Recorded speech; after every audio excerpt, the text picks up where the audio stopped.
இரு நான் அப்பாட்ட சொல்கிறேன். நீ கையை உள்ளே விட்டது அப்பாட்ட சொல்கிறேன். ஆகவே மாட்டுறானா சத்தியமா? ஏ வாடா. கடிக்குமா அந்த மீன்? கடிக்காது.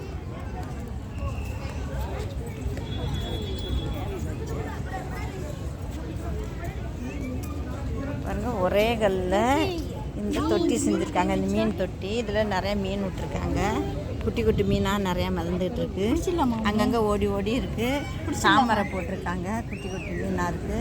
இந்த தாமரையும் முட்டை விட்டுருக்கு பாருங்களேன். தாமரை பாருங்க முட்டை விட்டுருக்கு பாருங்கள். இந்த தாமரையும் முட்டை விட்டுருக்கு. லூலு மார்க்கெட்டு ஒரே கல்லில் செய்யப்பட்ட தொட்டி இது பாருங்கள். அந்த தொட்டி ஒரே கல்லில் செஞ்சுருக்காங்க. தொட்டி ஒரே கல்லில் செஞ்சு தண்ணி ஊற்றி செடி தாமரை செஞ்சு வச்சுருக்காங்க.